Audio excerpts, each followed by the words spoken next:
우리 오늘부터 또 앞으로 몇 주에 걸쳐서 같이 보실 말씀은 에베소서입니다.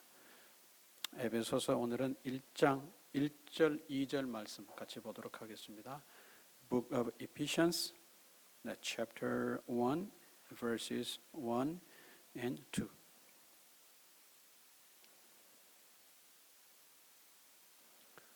에베소서 1장 1절 2절 말씀 다 같이 찾아서 뜻을 생각하시면서 읽겠습니다. 시작.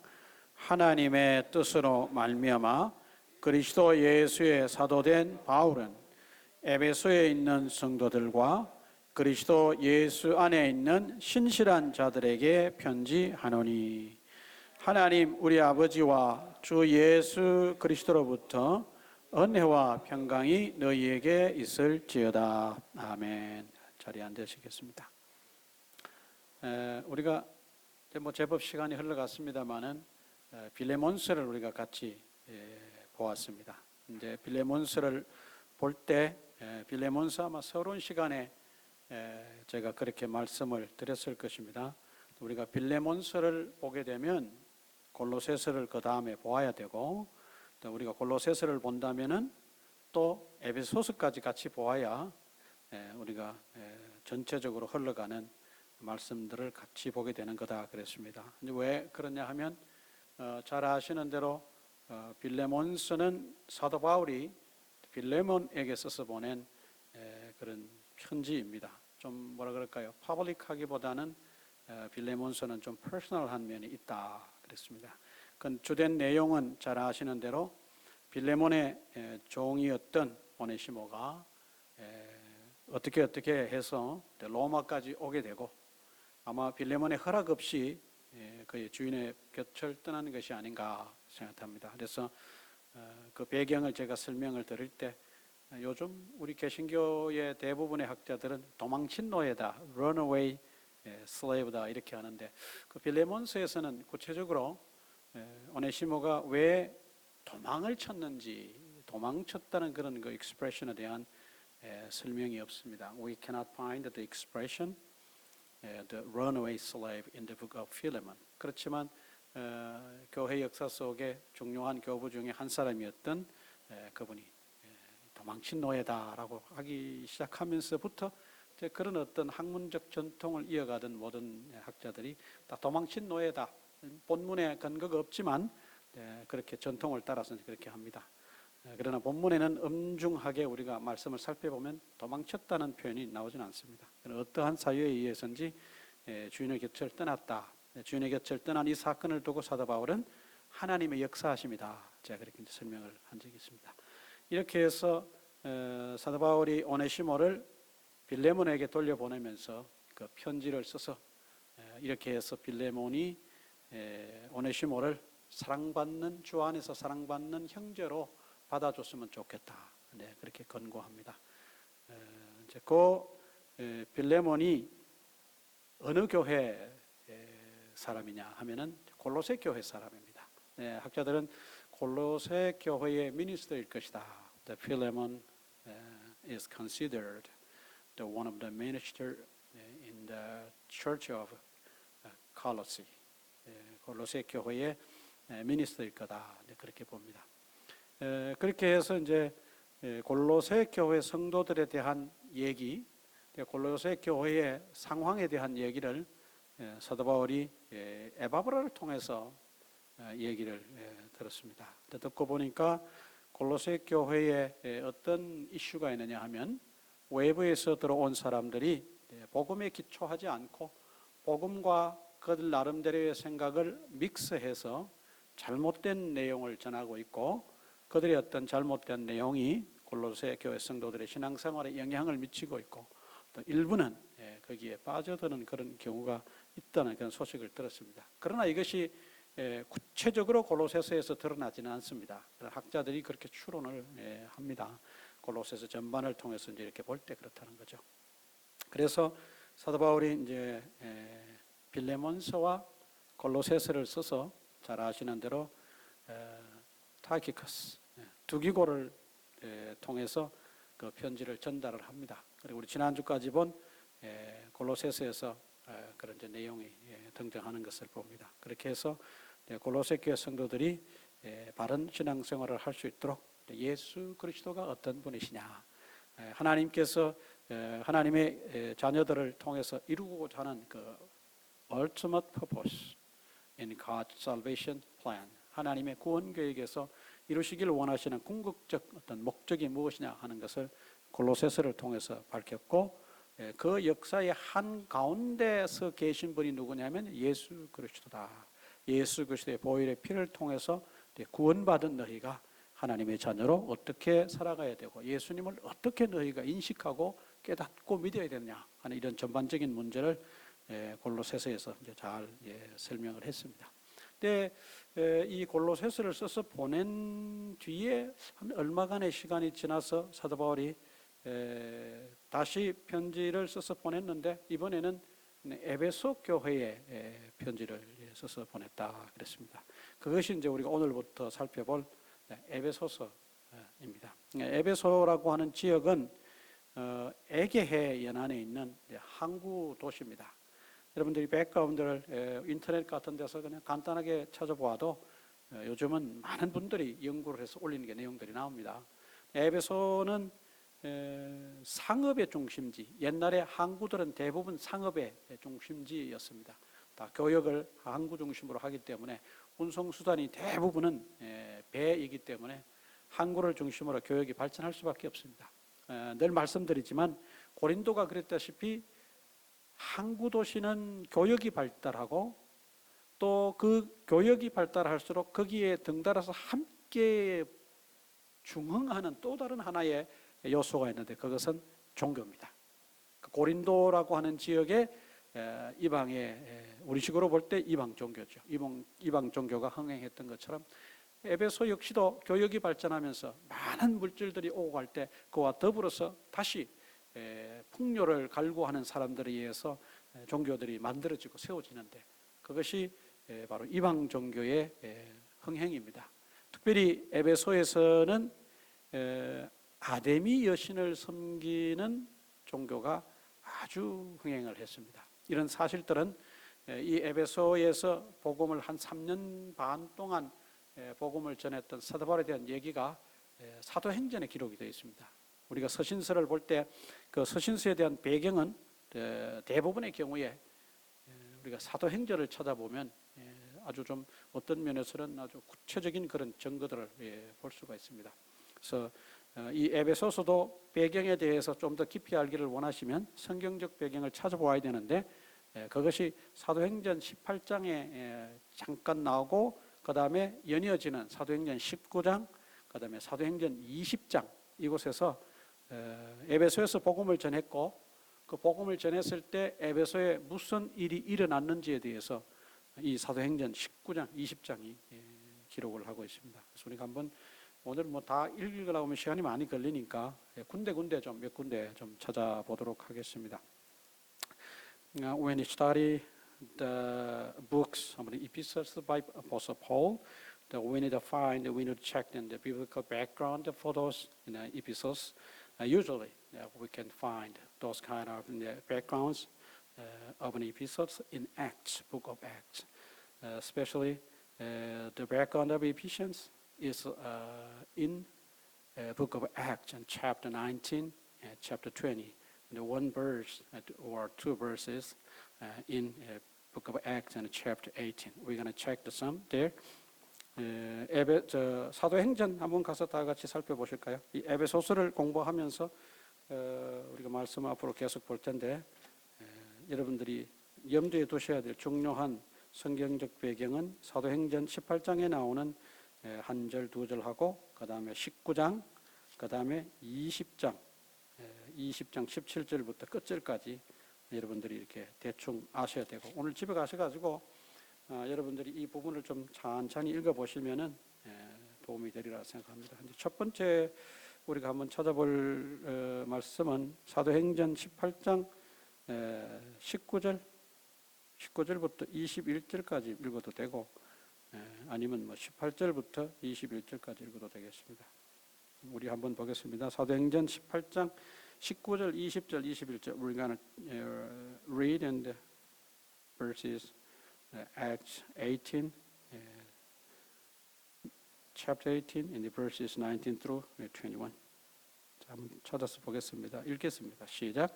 에베소에 와서 그들을 거기 머물게 하고 자기는 회당에 들어가서 유대인들과 변론하니 여러 사람이 더 오래 있기를 청하되 허락하지 아니하고 작별하여 이르되 만일 하나님의 뜻이면 너희에게 돌아오리라 하고 배를 타고 에베소를 떠나 그렇게 됐습니다. 이제 그 이후로 계속 이제 얘기가 이어지고 에베소와 관련된 내용을 그 이하에서 여러분들이 볼 수가 있겠습니다. You can find some contents related to Ephesians, Book of Ephesians.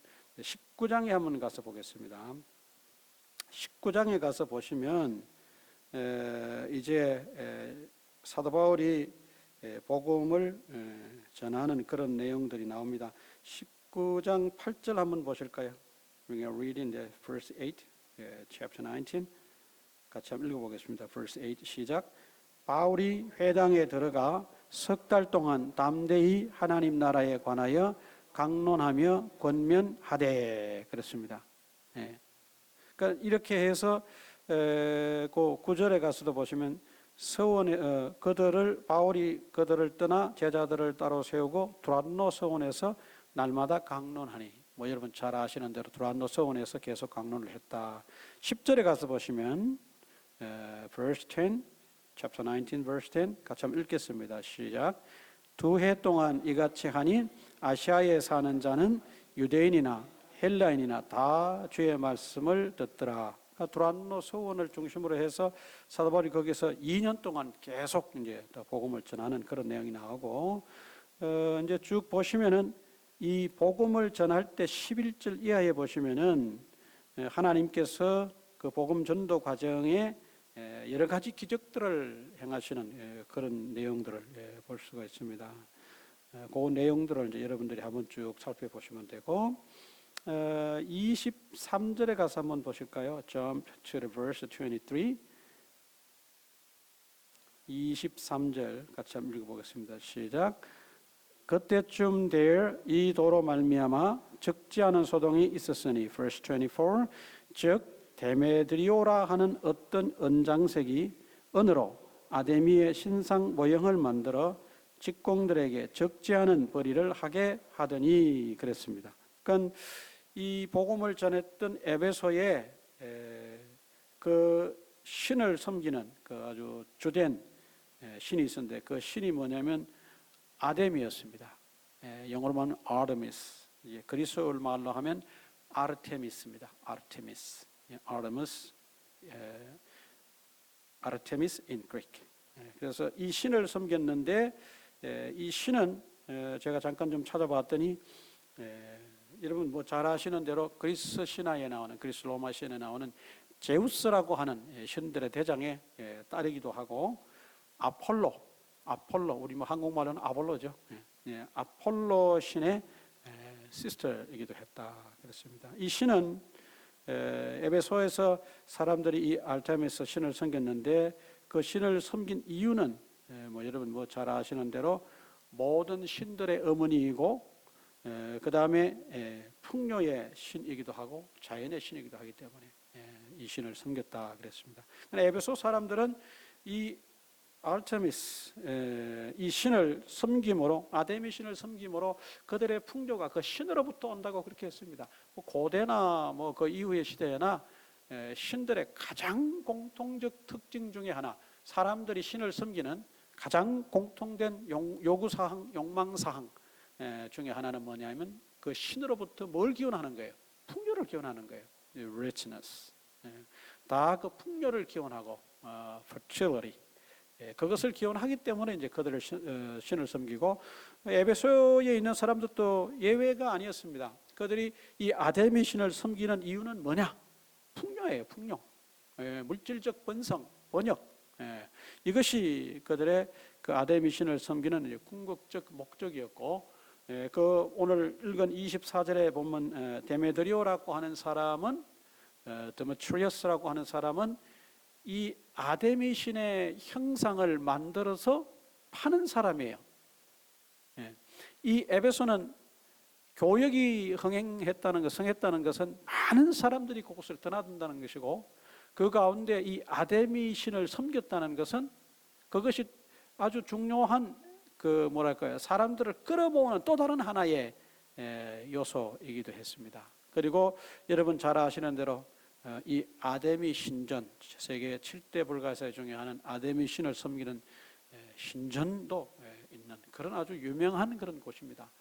이런 이 에베소, 이것이 물질의 번성과 우상을 섬기는 것이 아주 어우러져 있었고 큰 메이저 시티였기 때문에 여기에는 굉장히 많은 사람들이 모여 살았을 뿐만 아니라 이 우상을 섬기기 위해서 많은 순례객들이 계속 모여들었고, 또 이 에베소 사람들은 그런 사람들을 상대로 또 물건을 팔고 그런 사람들을 상대로 또 비즈니스를 함으로 거기에 아주 그냥 물질적 번성이 굉장했던 그런 도시 중에 하나가 에베소입니다.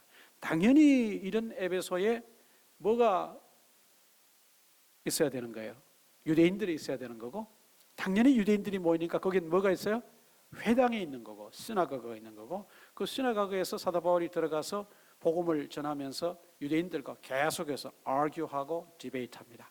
그런 과정을 통해서 그들에게 복음을 전해 나가고, 이런 일련의 복음 전도를 통해서 이 에베소에 큰 어떤 종교적 소동이 일어나고, 이것은 사회적 소동이기도 합니다. 그런 일들이 일어나는 그런 모습들을 사도행전 19장이 기록을 하고 있습니다. 여러분들 오늘 집에 가셔가지고 사도행전 19장과 20장을 꼭 읽어보셔야 돼요. 그래야 에베소서를 보실 때 훨씬 더 이해가 더 깊으리라 생각하고, 자 20장으로 가서 한번 넘어가서 보겠습니다. Turn to your page 2 and chapter 20, Acts chapter 20. 거기에 어디서부터 보시냐면 이제 17절 이하의 말씀을 가서 보겠습니다. Let's go to the verse 17.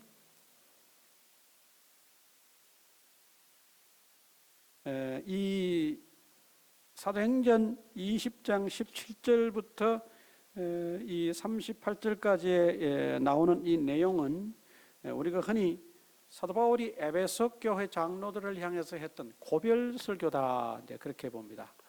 고별 설교다. Acts chapter 20 verses 17 through 어디 갔습니까? verse 30 is called Apostle Paul's farewell sermon to the elders of the Ephesian church. 거기에 보시면 이제 17절 보시면 17절, 18절, 19절 이렇게 세 절만 일단 그냥 읽어보시겠습니다. Shall we read verses 17, 18, and 19? Acts chapter 20. 같이 읽습니다. 시작.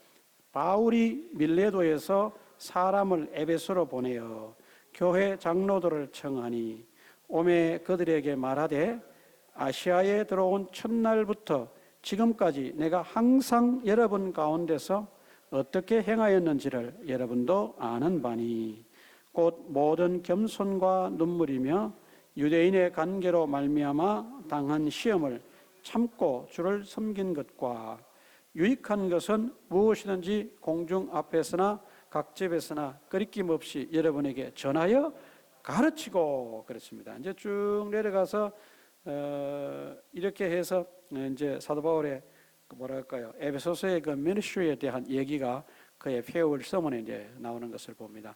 31절 같이 한번 읽어보실까요? Shall we read one more verse in the verse 31?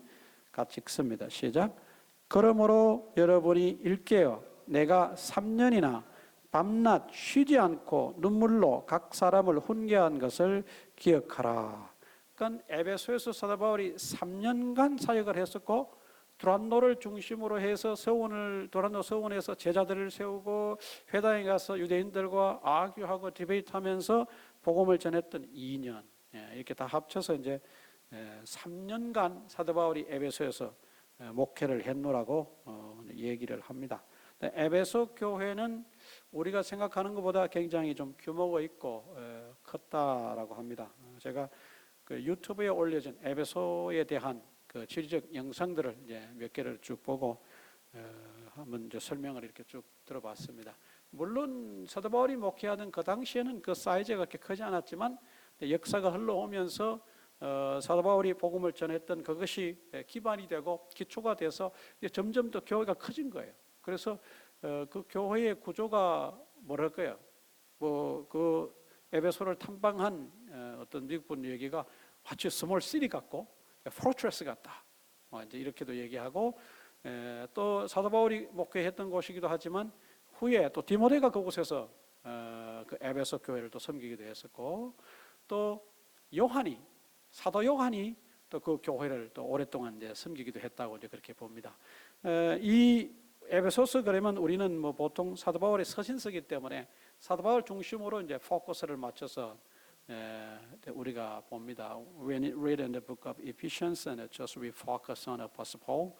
그렇지만 조금 더 이 에베소에 대한 지리적 배경이라든지 아니면 그 historical background를 여러분들이 이제 조금 더 참고를 하신다면 에베소 교회, 에베소서 이렇게 볼 때 사도 바울을 여러분들이 잘 보셔야 되고 사도 바울이 나중에 Timothy, the Apostle Paul sent his disciple Timothy to the church of Ephesians. 그 에베소서에 보내고 거기서 이제 목회를 하고 또 나중에 이제 역사적인 면을 우리가 또 본다면 when we checked a little bit deeper and dig deeper the book of Ephesians or the story of the Ephesus. When we checked in the story of an apostle John, 사도 요한에 대해서 여러분들이 또 보셔야 됩니다. 이제 왜 이제 그거를 봐야 되느냐 하면은 이 에베소서에서 사도 요한에 대한 얘기를 언급하고 있지는 않습니다. The epistle, the Ephesian epistle, book of Ephesians does not mention the story of Apostle John. 그렇지만 역사적인 연구를 한 분들의 얘기에 의하면 사도 요한이 그곳에서 오랫동안 목회했다 그렇습니다. 그거에 대해서 우리가 잠깐만 한번 짚고 넘어가도록 하겠습니다. 어디 가서 보시냐 하면 요한복음에 한번 가서 보시겠습니다. Let's go to the book of John.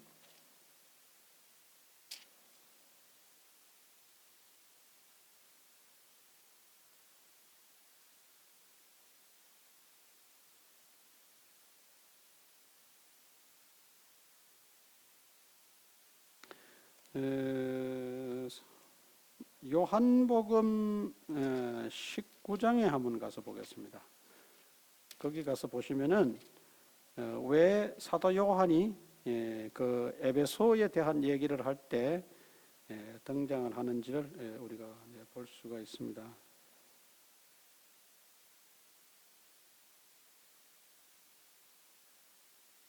몇 절을 보시냐 하면 25절, 26절, 27절 보겠습니다. Book of John, chapter 19, verses 25, 26, 27. We're going to check the relationship between Apostle John and Ephesian Church. 같이 한번 읽어보실까요? 시작. 예수의 십자가 곁에는 그 어머니와 이모와 글로바의 아내 마리아와 막달라 마리아가 섰는지라. 예수께서 자기의 어머니와 사랑하시는 제자가 곁에 서 있는 것을 보시고 자기 어머니께 말씀하시되 여자여 보소서 아들이니이다 하시고 또 그 제자에게 이르시되 보라 내 어머니라 하신대 그때부터 그 제자가 자기 집에 모시니라. 그러니까 예수님의 육신의 어머니를 예수님께서 십자가에 못 박혀 돌아가시면서 누구에게 부탁을 하냐 하면은 사도 요한에게 부탁을 합니다. 사랑하는 제자는 여러분 뭐 잘 아시는 제자가 곁에 서 있는 것을 사랑하시는 제자가 곁에 서 있는 것을 보시고라고 했는데 예수님의 그 Jesus beloved disciple is Apostle John입니다. 그리고 예수님께서 말하기를 막달라 마리아에게 자기의 그 뭐랄까요? 피지컬 mother지 않습니까? 육신적인 어머니인데 그 어머니에게 요한을 가리켜서 하는 얘기가 Apostle John is your son이라고 그렇게 얘기를 합니다. 그렇죠? 그러면서 27절에 가서 또 요한에게 제자에게 예수님께서 그렇게 합니다. Jesus on the cross and said his beloved son, beloved disciples, she is your mother. 마리아를 예수님의 어머니를 요한의 어머니라고 그렇게 얘기를 합니다. 이때부터 27절 이제 끝에 보시면 그때부터 from that time on 그 제자가 자기 집에 모시니라. Apostle John takes care of Jesus' physical mother Mary. I mean.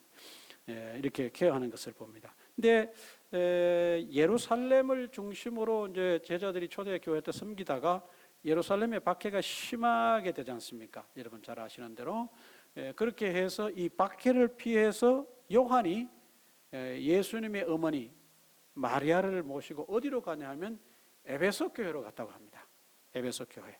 거기서 에베소 교회에서 그 예수님의 육신의 어머니를 교회를 섬기면서 케어를 했었고 또 에베소에도 역시 박해가 심해져서 이 에베소가 항구 도시라고 얘기했지 않습니까? 그런데 거기에서 조금 에게해 앞서쪽으로 조금 떨어진 곳에 반모라고 하는 섬이 있는데 결국은 사도 요한이 그곳에 어떻게 되냐면 유배가 되지 않습니까?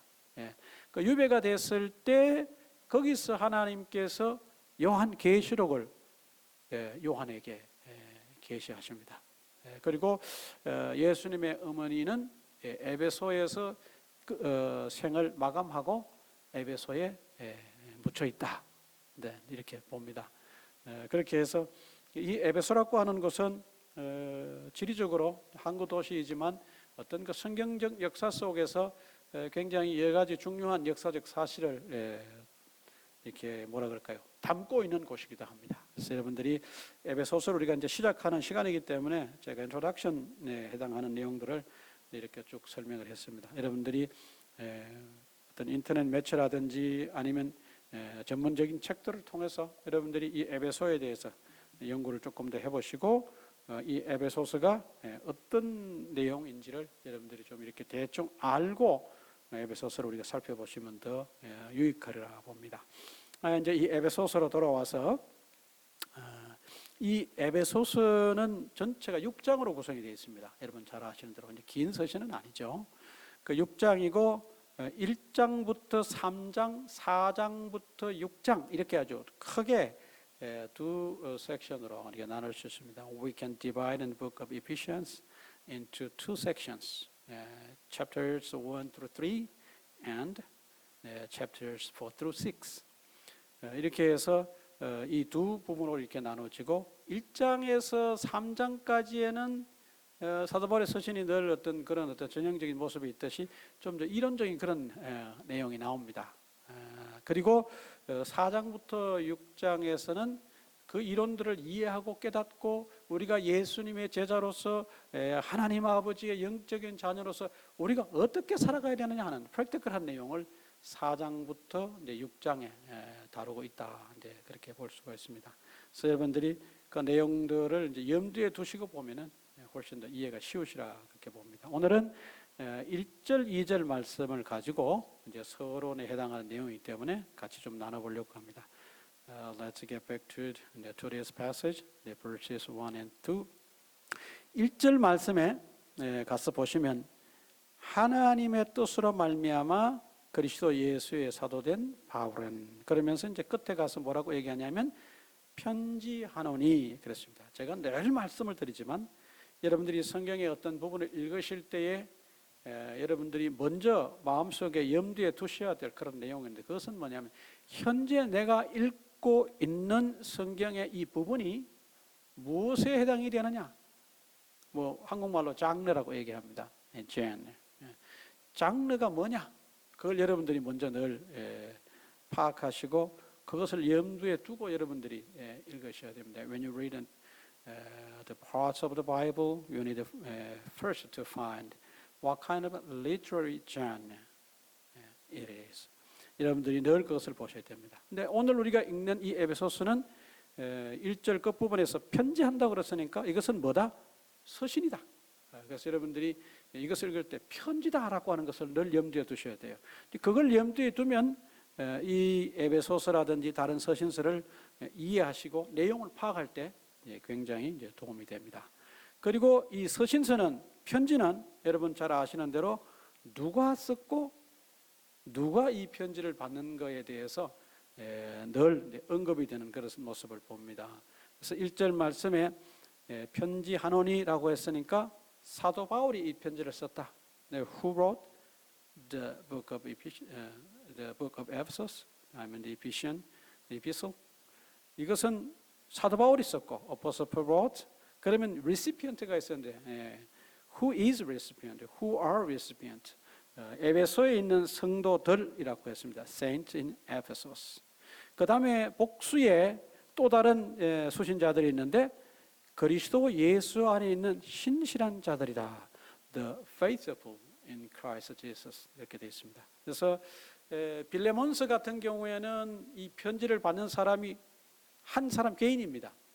물론 골로새 교회에서 돌려가며 읽었을 가능성은 있지만은, 그러나 사도 바울이 빌레몬서를 통해서 계속 언급하는 사람은 빌레몬이고 그 편지의 수신자가 빌레몬이라고 하는 것이 우리가 잘 알려진 사실입니다. 그러나 이 에베소서는 에베소에 있는 성도들과 더불어 또 다른 사람들을 포함하고 있는데 그리스도 예수 안에 있는 신실한 자들이다. 이게 성도들이다.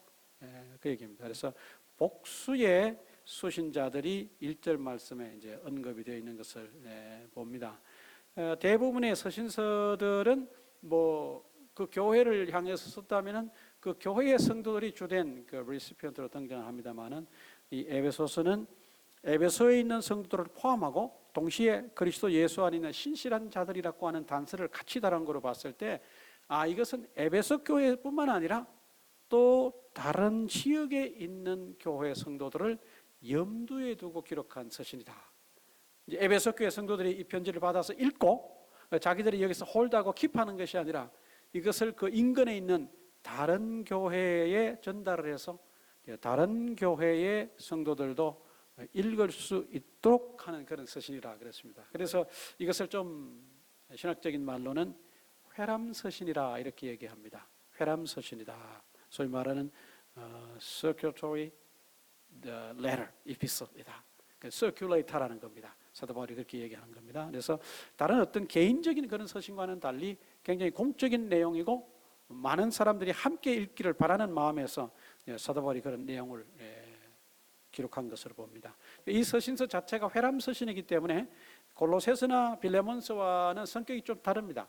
그곳에는 어떤 개인적인 안부도 나오고 어떤 사도 바울과 어떤 관계에 있는 사람들, 그런 사람들을 언급하는 명단들이 동시에 나옵니다만은 에베소서에는 이제 그런 내용들이 등장을 하지 않습니다. 왜냐하면 이것은 여러 사람이 같이 돌려 읽는 내용이기 때문에 그럴 것이다. 그렇게 얘기하고 있고, 또 한편에서는 그가 그 문안이라든지 어떤 친분 관계에 있는 사람들에 대한 언급을 하지 않는 이유는 이미 사도 바울이 에베소에서 3년 동안 목회를 했기 때문에 굳이 그들의 이름을 일일이 거론하지 않아도 다 잘 알기 때문에 아마 그런 부분에 생략했을 것이다. 또 이런 또 이론도 있습니다. 여러분들이 취사 선택 가서 하셔도 큰 문제가 없으리라 생각합니다. 자, 그렇다면 이 말씀에서 1절 말씀에서 사도 바울이 자신을 소개하는데 뭐라고 소개하냐면 그리스도 예수의 사도라고 이제 소개를 합니다. 그리고 자기가 그리스도 예수의 사도가 된 것은 자기가 그냥 자원해서 되고 아니면 다른 사람들이 레커멘드해서 사도가 되는 그런 것이 아니라 하나님의 뜻으로 말미암아서 자기가 사도가 됐다. By the will of God, through the will of God. 하나님의 뜻으로 자기가 사도가 되었다. 이렇게 소개를 합니다. 우리가 이 말씀에서 그냥 바울이 그렇게 사도가 됐구나. 이제 그렇게 간주하고 넘어가면은 그만일 수 있습니다. 그러나 그렇다면 우리가 성경을 읽고 이 말씀을 우리가 함께 나누고 설교하는 그런 의미가 없으리라 생각합니다. 오늘날 이 말씀을 우리 입장에서 다시 한번 더 깊이 새겨봐야 될 내용인데 그것이 뭐냐를 찾는 것이 성경을 공부하는 주 목적이기도 합니다. 사도 바울은 자신이 사도가 된 것은 사람의 뜻이 아니고 다른 어떤 매체를 통해서 되는 것이 아니고 전적으로 하나님의 뜻으로 말미암아서 자기가 사도가 됐다라고 소개합니다. 오늘 이것이 우리에게 어떤 의미가 있고 우리가 이것을 통해서 뭘 생각해 볼 수 있을까요? 우리 예수 믿는 사람들은, 하나님의 자녀들은 우리 삶에 개입하시는 하나님의 역사하심을 이런 말씀들을 통해서 깊이 생각하고 또 깊이 생각해야 된다고 저는 봅니다. 하나님이 기독교를 반대하고 핍박을 하던 그 핍박자 사도 바울을 다메섹 도상에서 부르셔서 예수님의 사도가 되게 만드셨다는 것은 뭘 뜻합니까? 하나님께서 우리 개인의 삶에 뭐 하신다는 거예요? 개입하시고 간섭하신다는 거예요. 옛날에 어떤 분이 농담 반 진담 반으로 그런 얘기를 하는 걸 들었습니다. 목사님, 어쩌다 보니까 여기까지 굴러왔습니다. 그렇게 얘기를 하더라고요. 그 말 속에는 뭐가 담겼냐면 우리 인생을 주관하시고 우리 인생에 개입하시는 하나님에 대한 언급이 없어요. 그냥 어쩌다 보니까 그냥 뭐 여기 치고 저기 치고 이런 환경에 들어갔다 저런 환경에 들어갔다 뭐 자기가 의지의 어떤 결단을 내리고 뭐 이렇게 하다 보니까 어쩌다 보니까 여기까지 왔다 이렇게 얘기를 하거든요. 소위 말하는 어쩌다 보니까예요. 그 어쩌다 보니까 속에 우리가 뭐 깊이 생각하고 뭐 또 이렇게 조금 더 뭐를 부연 설명을 한다면 하나님의 뜻이 개입됐다고 볼 수도 있으나 그 어쩌다 보니까의 속에는 뭐라 그럴까요? 내 삶을 스티어링 하시는 분이 하나님이라는 어떤 의미가 거의 들어있지 않습니다. 성경에 그 어떤 곳을 보아도 그래 우리의 인생이 그냥 대굴대굴 굴러가다가 어쩌다가 여기 갔다는 그런 내용은 있어요, 없어요? 없어요. 하나님께서 우리 인생 개개인을 하나님의 뜻 계획하심 속에서 다 개입하셔서 조정하시고 인도해 가심으로 우리의 인생이 가는 거예요. 굉장히 중요합니다. 우리가 인생을 살아갈 때 내가 어떤 인생관을 가지느냐, 내가 어떤 세계관을 가지느냐, 이것이 우리의 인생에 굉장히 중요한 영향을 미칩니다. 세상에 많은 세계관들이 있어요. 세상에 유명한 사람들의 세계관이 있어요.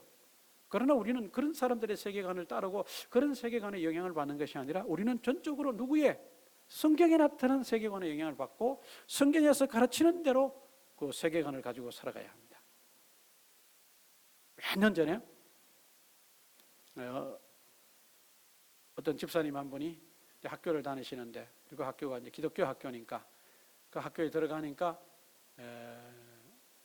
학생들이 뭐 기독교를 믿어야 된다고 어떻게 뭐 제도적으로 강압을 하지는 않지만 학생들이 그 학교에 적을 두고 다니는 동안 기독교적 신앙의 영향을 받도록 하려고 하는 그런 과목들이 많이 들어 있습니다.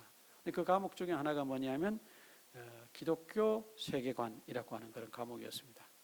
그분은 예수님을 믿지 않다가 미국에 와서 또 예수님을 만나게 되고 또 우리 교회에 출석을 하면서 신앙생활을 하다 보니까 또 뭐 그 학교를 또 본의 아니게 선택도 하게 되고 그렇게 됐었는데, 그러니까 그분 나름대로의 지금까지 가져왔던 세계관이 있었어요.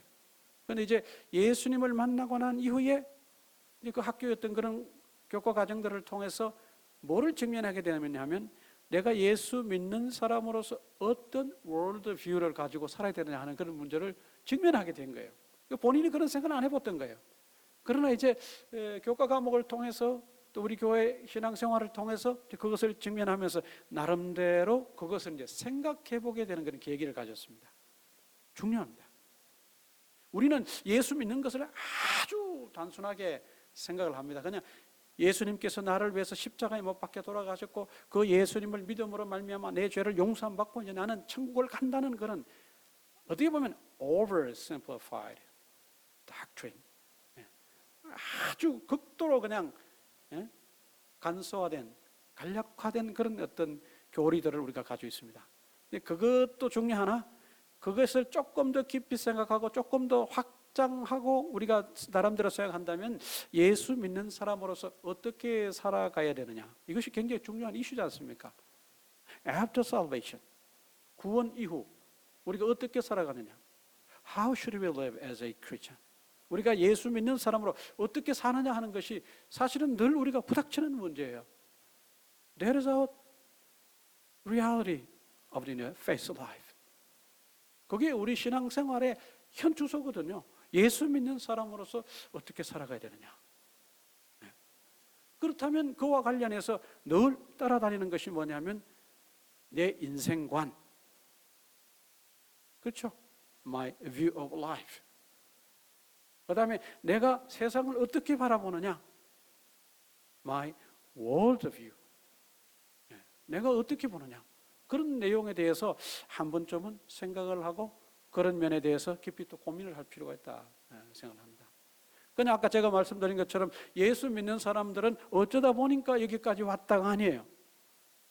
하나님이 우리 개인 모두를 향해서 플랜을 갖고 계시고 하나님께서 우리를 향해 가지고 계신 그 플랜, 그 계획하심 속에서 우리를 계속해서 인도해 가시는 그런 인생관이고 신앙관이고 그것을 조금 더 확대하면 그런 우리가 세상을 어떻게 바라봐야 되냐 하는 것이 우리가 가져야 될 세계관이거든요.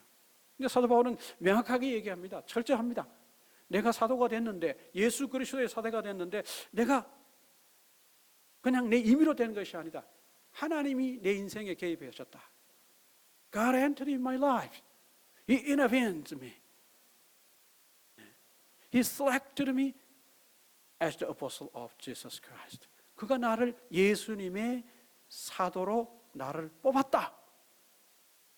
사도 바울은 서신서를 기록할 때 그냥 바울이라고 하지 않고 나 바울은 혹은 오늘 본문에 나와 있는 것처럼 하나님의 뜻으로 말미암아 예수 그리스도의 사도된 이런 소식을 항상 소개합니다. 그건 뭘 얘기합니까? 내가 지금부터 너희에게 신앙 얘기를 하고 내가 너희에게 하나님의 얘기를 하고 예수님에 대한 얘기를 하고 이분들의 역사 속에 우리가 어떻게 구원받는 얘기를 할 텐데 그 얘기를 하는 내가 누구냐? 어떤 사람이냐?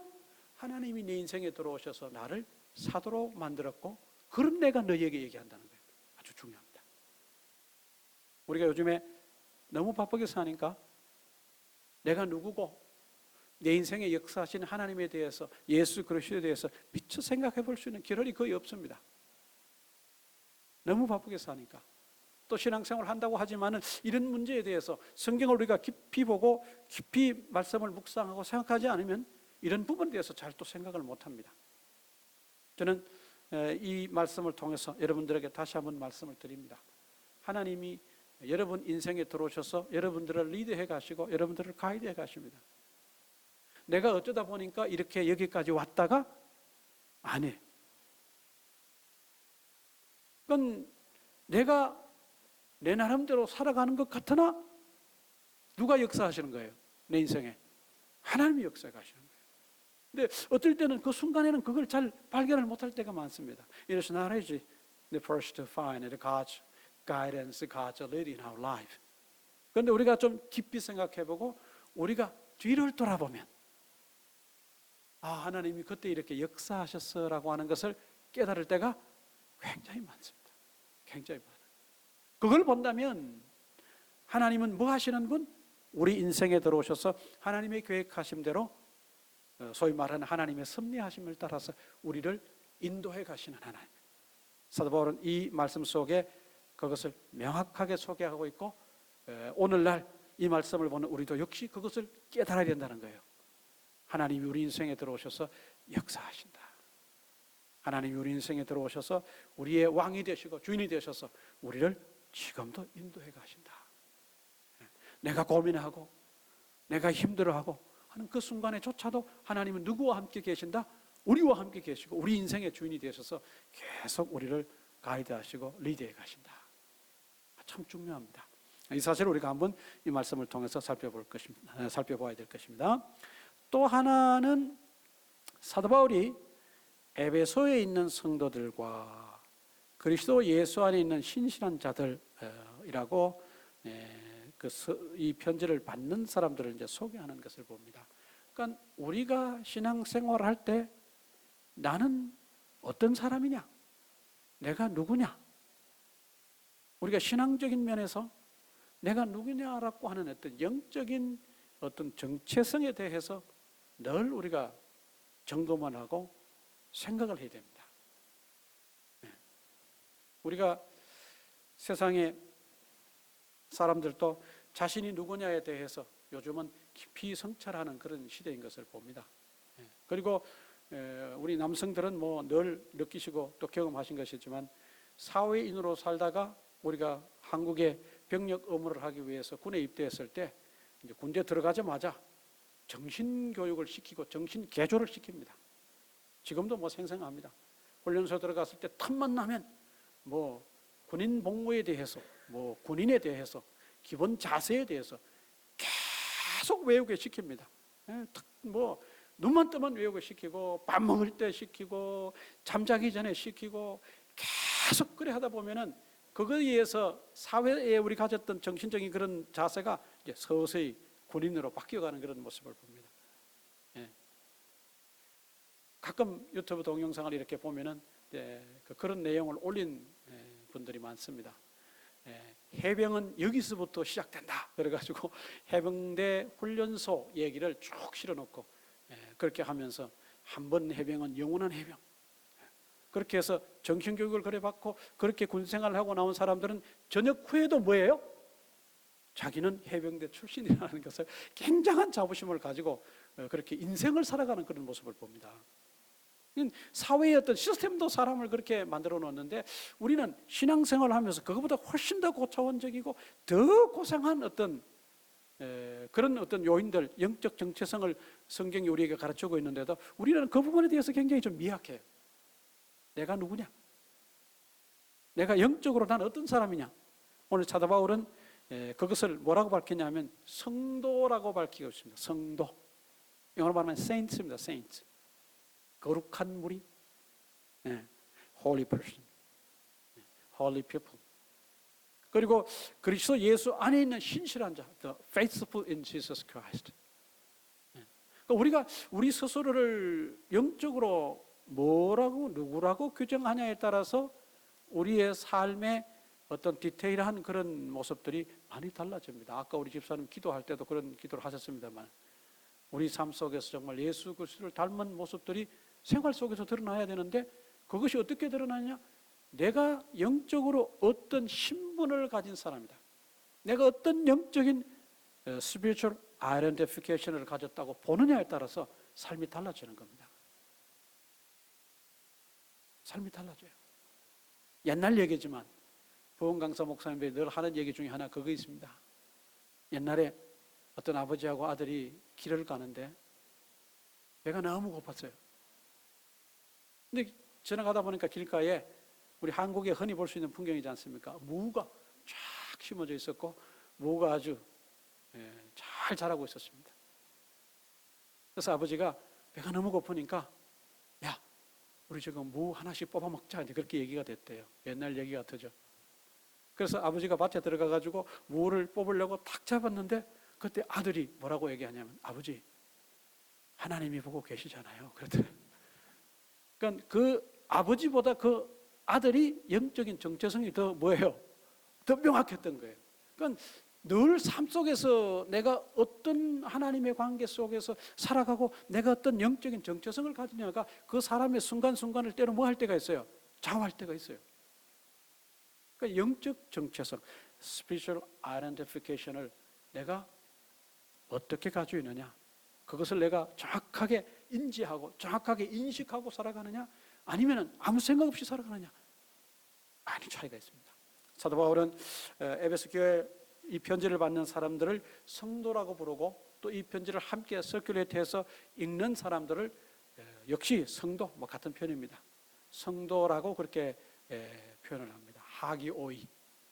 그리스 말에 하기오스, 하기오이. 하기오스는 거룩한, 하기오이는 복수형으로 해서 역시 형용사 앞에 관사를 붙이면은 역시 그게 거룩한 사람들, holy people이라고 하는 말로 바뀝니다. 하기오입니다. 우리는 거룩한 사람. 우리가 그래서 호칭을 할 때 아무개 성도님이란 말을 씁니다. 그러니까 우리 생활 속에서 당신이 누구라고 하는 것을 일깨우는 표현이에요. 성도님. 그렇잖아요. 아무개 성도님, 아무개 집사님, 뭐 이렇게 해서 직분을 더해서 호칭을 할 때 그 호칭 자체가 나를 어떤 영적인 신분을 가진 사람이라고 하는 것을 일깨우는 거예요. 사도 바울도 역시 에베소 교회 사람들에게 너희는 성도고 이 편지를 돌려가며 읽는 모든 사람 너희들도 역시 주 안에서 신실한 사람들이다, 성도들이다 라고 하는 것을 일깨우는 영적 정체성을 명확하게 얘기하는 것을 봅니다. 이제 2절에 가서 보시면 사도 바울이 늘 편지 서두에 하는 인사 중에 하나입니다. 하나님 우리 아버지와 주 예수로부터 은혜와 평강이 너희에게 있을지어다. 지난번에도 골로새서에서도 말씀을 드렸습니다마는 은혜와 평강은 하나님으로부터 우리 주 예수 그리스도로부터 오는 것입니다. 세상이 주는 은혜도 있고 사람이 우리에게 베푸는 은혜도 있겠지만 사람이 우리에게 일시적으로 끼치는 평강도 있을 수 있으나 궁극적 은혜와 평강은 하나님 아버지 그리고 우리 주 예수 그리스도로부터 오는 것이다 라고 하면서 이런 은혜와 평강이 너희에 있기를 사도 바울이 뭐라 그럴까요? 기원하는 그런 모습을 봅니다. 이스라엘 사람들은 늘 인사로 샬롬이라고 하는 말로 처음 사람들을 만났을 때 그런 인사를 한다고 합니다. 우리가 사람들을 만났을 때 뭐라고 인사하느냐 하는 것이 저는 굉장히 좀 처음 사람들을 만났을 때 강한 인상을 심어줄 수 있다고 생각합니다. 우리 한국 사람들은 사람들을 만났을 때 처음 만났을 때 하는 표현들은 뭐 아니면은 늘 아는 사이일 때 그 다음 날 처음 만났을 때 하는 인사는 안녕하십니까? 역시 샬롬이에요. 상대방의 평안을 물어보지 않습니까? 근데 우리가 이런 늘 쓰는 표현 말고 우리가 신앙 안에서 예수님 안에서 지난번에도 일전에 한 말씀 드렸습니다만은 내가 뭐라고 상대방에게 인사하느냐 참 중요합니다. 이게 평소에 훈련하고 이것을 습관화하지 않으면 그 인사가 잘 나와요, 안 나와요? 안 나와요. 그냥 우리가 단순하게 그냥 안녕하십니까? 잘 지내셨습니까? 우리가 조금 더 우리가 의미 있는 신앙 안에서 의미 있는 예수님 안에서 형제가 되고 함께 성도가 되고 함께 한 곳을 바라보고 하는 사람들끼리 하는 어떤 조금 더 신앙적인 어떤 깊은 내용을 담고 의미를 담는 그런 인사가 없을까? 그게 좀 고민이 됩니다. 사도 바울은 은혜와 평강으로 늘 성도들에게 인사를 하는데 참 인상적입니다. 그렇다면 우리는 예수 믿는 사람들끼리 만났을 때 아니면 직장에서 사업장에서 예수 안 믿는 사람들을 만났을 때 예수 믿는 내가 그들에게 전할 수 있는 greeting 그 인사는 뭐가 있을까? 한번 여러분 생각을 해보시길 바랍니다. 우리가 처음에 그런 인사말을 들었을 때 생뚱맞을 수 있고 생소할 수 있어요. 그렇지만 내가 진심을 담아서 그런 신앙적 인사를 건넨다면 어떨까요? 조금 더 남다르지 않을까 그런 생각이 들어요. 제가 일하는데 제니터로 새로 오신 한국분이 한 분 계세요. 연세가 많으신 분입니다. 일 거의 끝날 무렵에 제가 이제 그분 인사도 할 겸 모여서 같이 잠깐 있는데 제가 비타민제를 하나 건넸어요. 건넸더니 그냥 우리는 보통 뭐라고 합니까? 땡큐 그러잖아요. 고마워요 그러는데 그분이 저에게 그렇게 답례를 했어요. 복 받으십시오. 잘 못 들어본 표현이에요. 복 받으십시오. 그분이 저를 몰라요. 처음 만났어요. 저도 그분을 처음 봤어요. 근데 그분이 저에게 비타민제 하나를 받아서 감사의 표현으로 복 받으십시오 이렇게 인사를 해줬어요.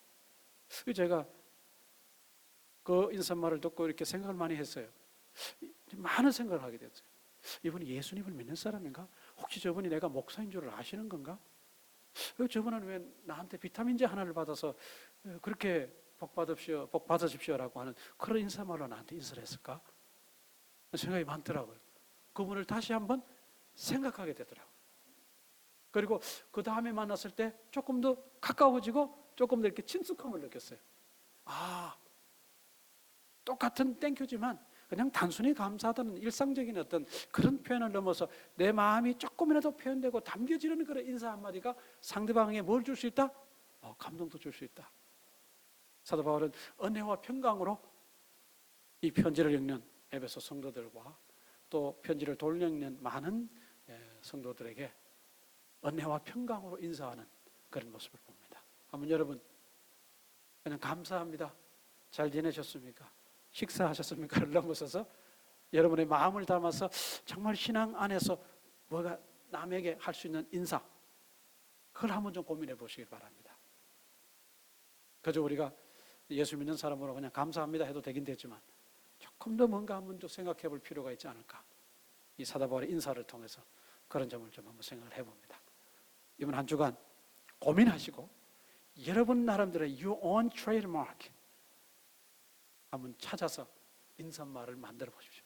상대방이 들어서 거북하지 않고 그러나 여러분들이 예수 믿는 사람인 것을 은연중에 드러낼 수 있고 상대방이 들어서 뭐 할 수 있는 정말 마음에 잔잔한 감동을 느낄 수 있는 뭐를 한번 고민 끝에 여러분이 한번 찾아보시길 바랍니다. 기도하겠습니다. 하나님 아버지, 오늘 또 귀한 말씀을 통해서 함께 또 이렇게 살펴보았습니다. 우리가 어쩌다 여기까지 오는 것이 아니라 하나님께서 우리 인생에 개입하시고 인도하심으로 여기까지 왔고 정말 말 그대로 에벤에셀의 하나님이 우리와 동행하심을 믿는 믿음을 가지고 인생을 살아갈 수 있도록 주님도 도와주시기를 원합니다. 우리가 그저 그런 사람들이 아니라 우리는 성도요 예수 안에서 신실한 자들인 것을 늘 잊지 않게 하시고 우리의 영적 정체성을 늘 잊지 않고 우리 스스로를 날마다 점검하고 성도로 우리가 어떻게 살아야 할 것인가를 고민하는 저희들 될 수 있게 도와주시고 우리가 처음 만난 사람이나 예수 안에서 예수님 안에서 교제하는 사람들이나 우리 성도 간에 나누는 인사 그것이 내 마음을 담고 내 신앙을 표현할 수 있는 좋은 인사말이 무엇이 있을까? 일전에 우리가 함께 고민해 봤지만 참 그것이 어려운 일인 걸 압니다. 하나님이 모든 사람들에게 지혜를 주셔서 참 내 나름대로의 그 인사말을 찾고 그 인사말을 우리의 신앙생활 속에서 표현하고 또 실천하며 살아갈 수 있도록 도와주시기를 원합니다. 특별히 여행 중에 있는 식구들 기억하시고 또 함께 동행해 주시고 안전하게 하시고 지켜주시길 원합니다.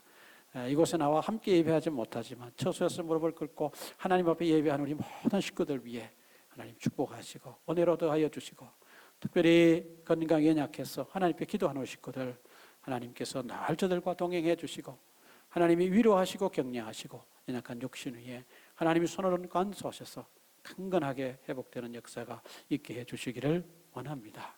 예수님의 이름으로 기도합니다. 아멘.